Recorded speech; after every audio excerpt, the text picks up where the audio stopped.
S'il y a un homme, c'est qu'il y a une femme. S'il y a une femme, c'est qu'il y a un homme.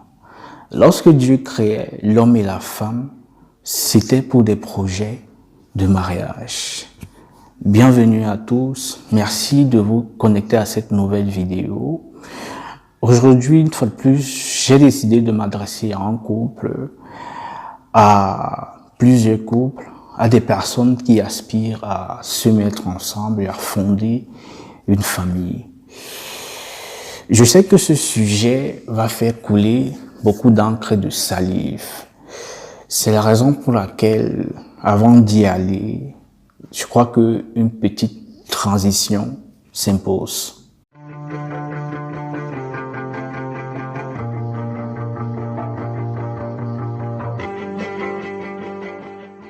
Bienvenue une fois de plus. Merci d'être resté connecté.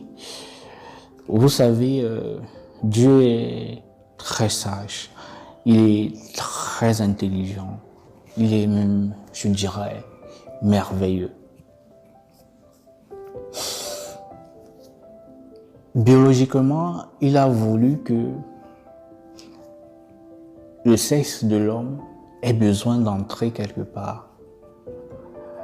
Et de l'autre côté, il a fait de la femme ce réceptacle-là qui reçoit son homme en elle. C'est pour vous dire que,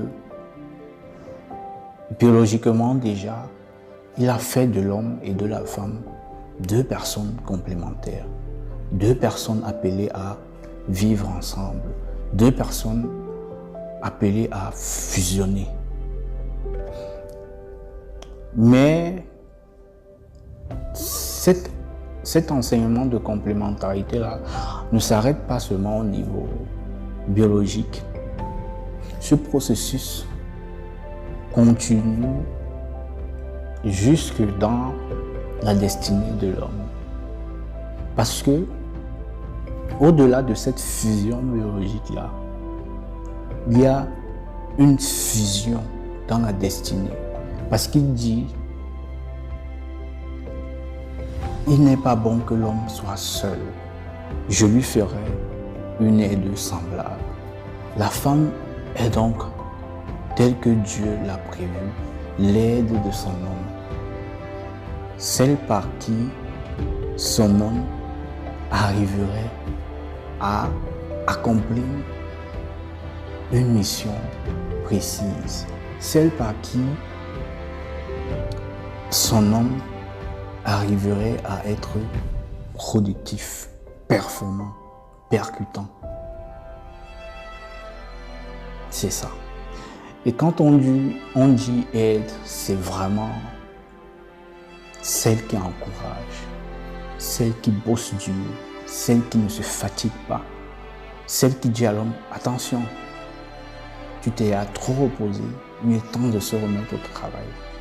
Celle qui interpelle son homme sur les événements de la vie, sur ce qui se passe dans son environnement et attire son attention sur ce qu'il faut faire, sur ce qu'il ne faut pas faire. Bref, la femme est un peu comme cette boussole-là qui aide l'homme à trouver son chemin dans le labyrinthe. C'est pour ça que je disais à l'entame de ma vidéo que lorsque Dieu créait l'homme et la femme, c'était pour des projets de mariage. Je sais que il y a beaucoup, avec la mondialisation, il y a beaucoup de courants de pensée qui veulent que voilà, les gens s'affirment de plus en plus individuellement, que ce soit l'homme, que ce soit la femme. Il y a de plus en plus de femmes qui pensent que voilà, l'homme n'est pas indispensable dans leur vie, que la femme n'est pas indispensable. C'est vrai, mais quelque part, ça serait aussi insulter l'intelligence de Dieu. Parce que Dieu n'était pas fou de penser que un homme a besoin d'une aide et d'avoir choisi une femme pour être cette aide-là. Donc, et quand je le dis, ce n'est pas pour combattre le célibat, non. Je ne veux pas qu'on me prête des intentions, des idées. Le célibat, ça fait partie du processus qui conduit au mariage. C'est aussi une très belle période de la vie où on se prépare véritablement à entrer dans ce couronnement-là qui nous amène à atteindre la volonté parfaite de Dieu. Donc, le célibat aussi, c'est une très bonne chose. Mais utiliser le célibat pour combattre le mariage, c'est ça, c'est cette idée-là, c'est cette philosophie-là qui est contre nature. Il ne faut pas non plus utiliser le mariage pour combattre le célibat. Non, les deux vont de pair. Plus que c'est un événement qui engendre l'autre. C'est le célibat qui engendre le mariage. Et un bon mariage passe par un bon célibat. L'être humain a besoin d'un autre soutien moral. On a beau avoir 10 voitures, on a beau avoir des immeubles, on a beau avoir un père, une mère, on a beau avoir des frères et des sœurs, mais il y a une certaine intimité là, une certaine proximité dont nous avons aussi besoin. On a besoin aussi de cette personne-là qui est une autre source d'énergie pour nous. Cette personne-là qui nous galvanise. C'est pour ça que un homme ressent des choses pour une femme qu'il ne ressentira jamais pour son père, pour sa mère, pour ses frères et sœurs. C'est pareil pour la femme. C'est-à-dire, lorsque on observe une femme qui est amoureuse, lorsqu'on observe un homme qui est amoureux, on a l'impression qu'il se sent pousser des ailes. On a l'impression qu'il est plus entreprenant que jamais, plus déterminé que jamais. On a l'impression que tout autour de lui devient beau, que plusieurs perspectives s'ouvrent à lui. Ceux qui ont déjà été amoureux, ceux qui sont amoureux, ceux qui sont dans des relations sincères, savent de quoi je parle. C'est-à-dire, à un moment donné, ton papa ne peut pas être ta source de motivation. Ton frère ne peut pas être ta source de motivation. C'est ton mari, ta femme, qui devient plus que jamais ta source de motivation. Celle-là qui te permet de te lever chaque jour et d'aller au travail et de ne jamais abandonner parce que tu sais qu'elle est là. Celle pour qui tu es capable de te battre, de te dire, il fait chaud, mais je vais foncer dans ce soleil ardent parce que je n'ai pas le droit d'échouer. C'est ça, c'est cette dimension de soutien-là que Dieu a voulu s'y apporter à l'homme et aussi à la femme. Parce que c'est vrai, la femme, c'est l'aide de l'homme. Mais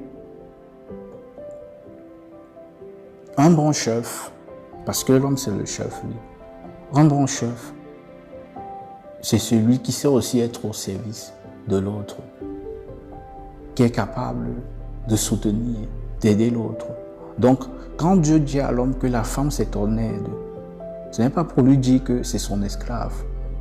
C'est pour lui dire que oui, c'est ton aide, mais mets-toi surtout aussi à son service. Dieu, à travers le mariage, a aussi voulu que l'homme se rapproche chaque jour un peu plus de lui.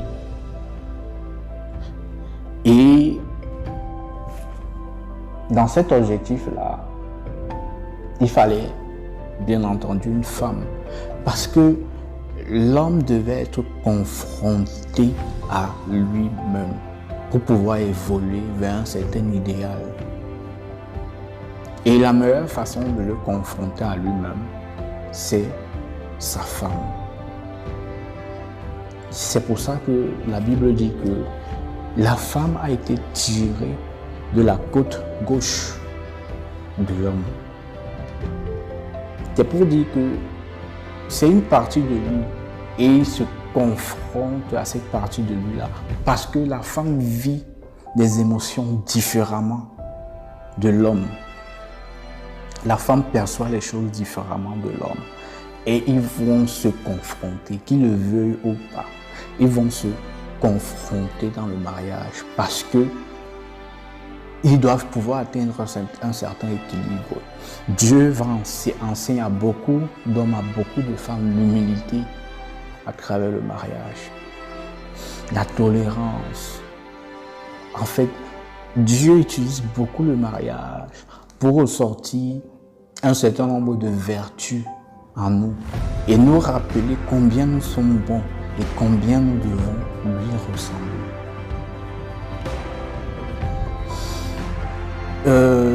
Les femmes vont dire que je parle trop d'hommes. Je ne parle pas beaucoup d'elles, mais elles doivent savoir une chose. Quand on parle d'hommes, on parle de femmes. Quand on parle de femmes, on parle d'hommes. Rappelez-vous au début que j'ai dit, s'il y a un homme, il y a une femme. S'il y a une femme, il y a un homme. C'est comme ça. Nous devons donc être attentifs. Il faut rester connecté à notre Créateur, à Dieu Tout-Puissant. Il faut rester discipliné dans notre vie. Respecter le célibat. Quand je dis respecter le célibat, c'est vraiment la période où on essaye de composer avec Dieu et on lui pose beaucoup de questions, on lui demande beaucoup de sagesse. On lui demande la femme de notre vie, on lui demande l'homme de notre vie, celui-là avec qui on pourra accomplir sa volonté parfaite.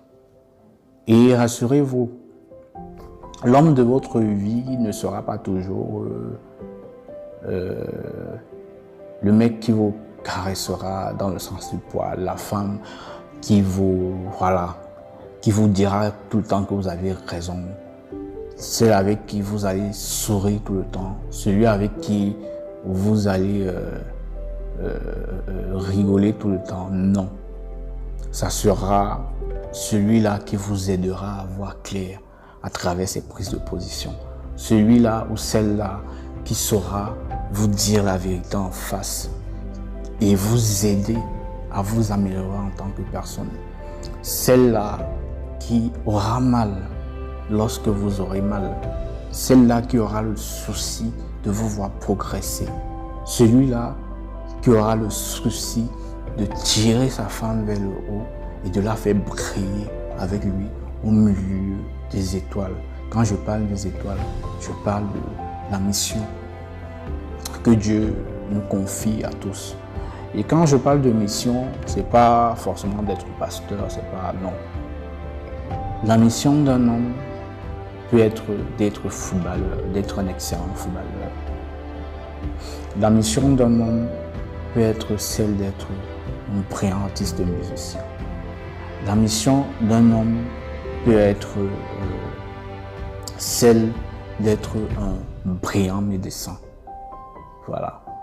Sauf que dans chaque mission, il y a toujours un objectif caché de Dieu. Derrière la mission de footballeur que Dieu confie à un homme, il peut cacher la création de beaucoup d'entreprises. Parce qu'un footballeur excellent, qui gagne beaucoup d'argent, est capable de créer beaucoup d'entreprises et d'embaucher plusieurs personnes. Un médecin brillant va sauver certainement beaucoup de vies. Et parmi les vies qu'il va sauver, il y aura beaucoup d'autres missions. Chaque vie qu'il sauve est une mission. Et donc, à chaque fois qu'il sauve une vie, il donne la chance à une mission d'être accomplie. Donc, Dieu a toujours des objectifs cachés. Nous combattons donc la nature de Dieu en nous. Dieu a voulu qu'il y ait un homme, qu'il y ait une femme, parce qu'il avait des projets de mariage. Ne haïssons plus le mariage, mais alignons-nous dans le plan de Dieu. Respectons Dieu, posons-lui les questions au quotidien. Écoutons-le. Et vous verrez que pour rencontrer l'homme de sa vie, pour rencontrer la femme de sa vie, il n'y a aucun effort à fournir. Dieu se charge d'organiser les rencontres. Ce qui se passe souvent, c'est que le diable, il brouille les pistes. Comme nous sommes dans un monde de distraction, le diable brouille les pistes. Et parfois, ce qui tarde, ce qui t'empêche de rencontrer très vite l'homme de ta vie, très vite la femme de ta vie, c'est cette distraction-là. Et Dieu sent que tu n'es pas prêt. Quand Dieu sent que tu n'es pas prêt, il dit non, c'est pas encore le moment pour que cette femme entre dans ta vie. C'est pas encore le moment pour que cet homme entre dans ta vie. Sinon, au lieu de créer ce que j'avais prévu, ça va produire l'effet contraire. Donc c'est souvent ça. Et c'est souvent ça qui fait que beaucoup de personnes, parce que pressées, parce que désorientées, parce que n'étant pas en connexion avec Dieu, finissent par se marier avec la mauvaise personne, finissent par vivre comme des personnes déjà mortes, alors que Dieu a besoin qu'on vive comme des personnes qui ont son esprit en eux. Je vais m'arrêter là. C'est mieux que je m'arrête là. On ne peut pas tout dire dans une vidéo. Mais j'ai essayé de vous dire, comme à chaque fois, l'essentiel. Et j'espère que ça va... comment je vais dire ça? Ça va pousser le débat un peu plus loin dans vos esprits, dans vos têtes.